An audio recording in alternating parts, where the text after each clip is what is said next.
নমস্কার, সবাইকে স্বাগত জানাই টিআর ইউথ ইউটিউব চ্যানেলে। আজকে আমরা ডিসকাশন করতে যাচ্ছি হচ্ছে এসএসসি জিডির ইকোনমিক্সের একটা কোশ্চান সব শিফটেই আসছে, ঠিক আছে? আমি দেখেছি যেটা হচ্ছে 5 ইয়ার প্ল্যান।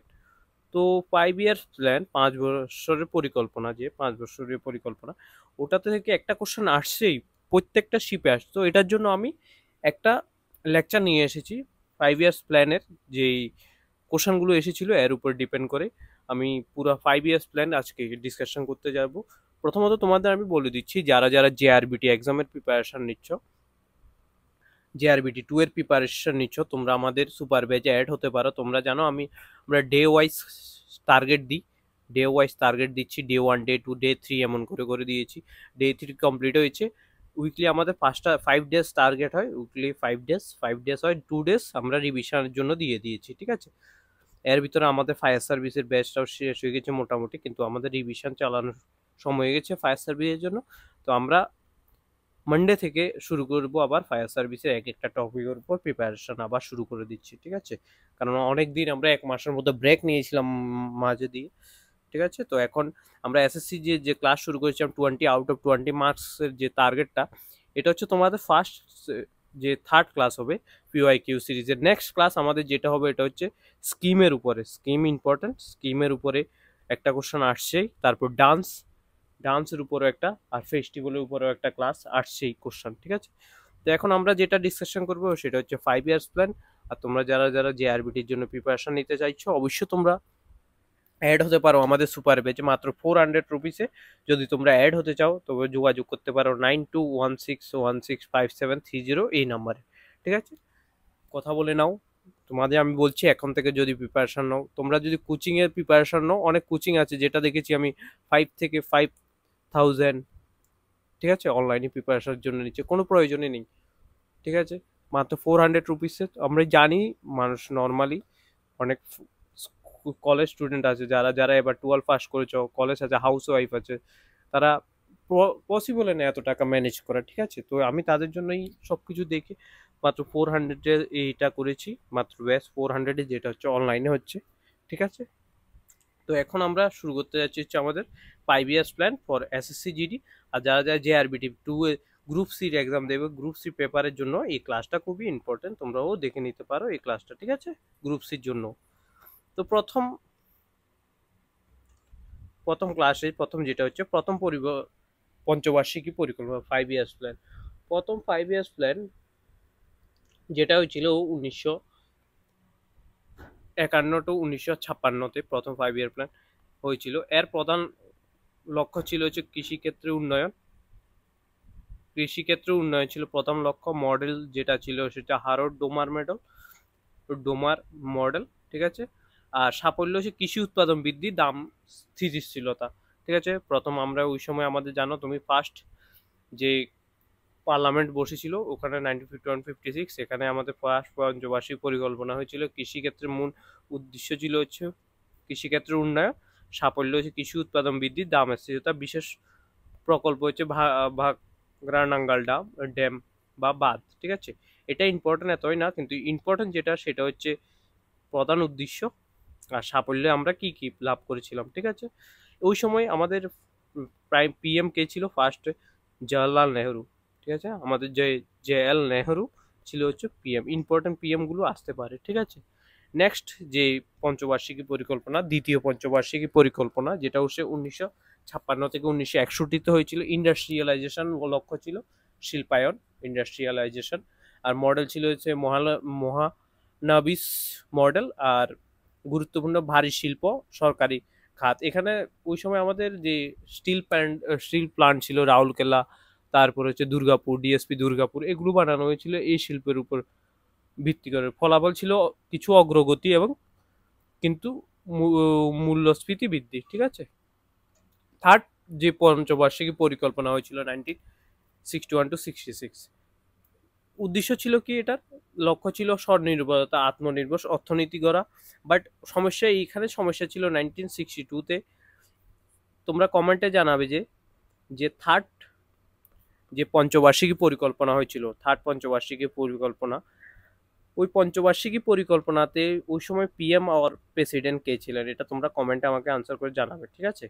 এটা ইম্পর্টেন্ট তোমাদের শুধু এসএসসির জন্য, যারা যারা ত্রিপুরা পুলিশের সাব ইন্সপেক্টরের এক্সাম দেবে ওদের জন্য এই টপিকগুলো খুবই ইম্পর্টেন্ট। হয়তো ইংলিশে কোশ্চেন হবে, বাট এটা খুবই, ক্লাসগুলো খুবই ইম্পর্টেন্ট, এগুলো আসে এক্সামে, ঠিক আছে? তো তোমরাও এগুলো দেখতে পারো। তারপর দ্বিতীয় হচ্ছে 1965-এ ইন্ডিয়া পাকিস্তান যুদ্ধ হয়েছিল। তারপর হয়েছে খরা, মানে বৃষ্টিপাত, যেটা বলে খরা, অনেক খরা হয়েছিল, যার কারণে কি হয়, এই পরিকল্পনা ব্যর্থ হয়েছিল, স্বনির্ভরতা, আত্মনির্ভর অর্থনীতি। তারপর পরিকল্পনা বিরতি ও বার্ষিক পরিকল্পনা 1962-1969, প্ল্যান হলিডেজ, 3 বার্ষিক পরিকল্পনা যেটাকে প্ল্যান হলিডেজ বলে।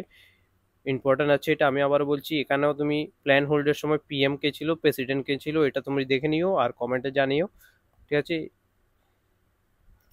কারণ ছিল অর্থনৈতিক ও রাজনৈতিক অস্থিরতা। ওই সময় কে ছিল, যেহেতু যুদ্ধ শেষ হয়েছিল, 1962 যুদ্ধ হয়েছিল, তারপর 1965 যুদ্ধ, তার আনস্টেবিলিটি চলে এসেছিল ইন্ডিয়াতে, যার কারণে প্ল্যান হলিডে 3 বার্ষিক পরিকল্পনা শুরু হয়েছিল, যা অর্থনৈতিক ও রাজনৈতিক অস্থিরতার কারণে এই পরিকল্পনা নিয়ে আসা হয়েছিল, ঠিক আছে? নেক্সট হচ্ছে চতুর্থ, যেটা হচ্ছে ফোর্থ, 1969-74, লক্ষ্য হচ্ছে বৃদ্ধি ও স্থিতিশীলতা। বৃদ্ধি ও স্থিতিশীলতা স্লোগান হচ্ছে গরিবি হটাও। তেল সংকটও, পাকিস্তান যুদ্ধ হয়েছিল ওখানেও 1971-এ, তেল অয়েল ক্রাইসিস হয়েছিল। তারপরে হচ্ছে 1971-এ, যেখানে বাংলাদেশ দেশটাকে পাকিস্তান থেকে, বাংলাদেশ দেশটাকে পাকিস্তান থেকে 1961-এ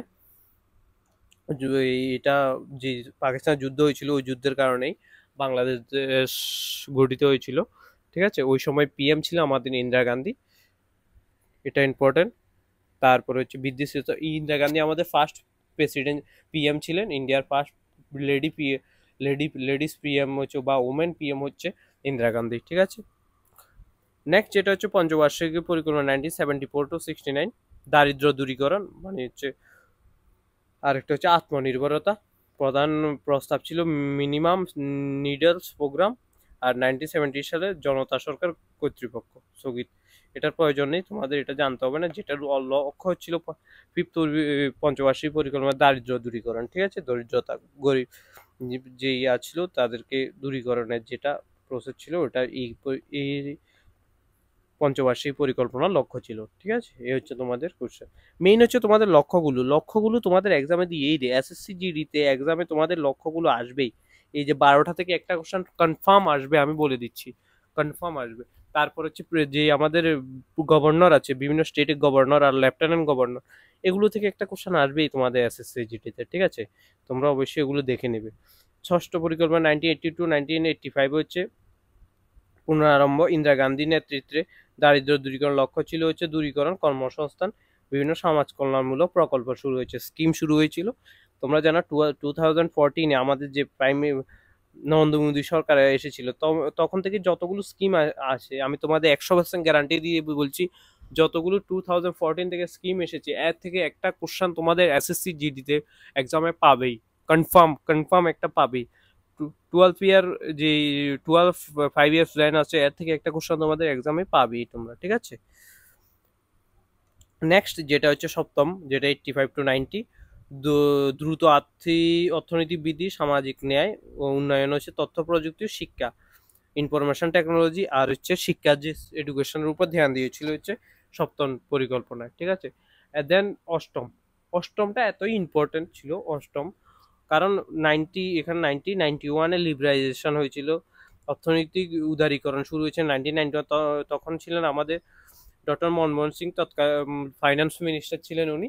লক্ষ্য ছিল বাজারমুখী অর্থনীতি, ঠিক আছে? তো প্রাইভেটাইজেশন, লিবারাইজেশন যখন হয়েছিল, এটা হয়েছে এই বলবে যে তোমাদের অর্থনৈতিক উদারীকরণ কোন পঞ্চবার্ষিক পরিকল্পনা হয়েছিল, সেটা হচ্ছে অষ্টম পঞ্চবার্ষিকী পরিকল্পনা, ঠিক আছে?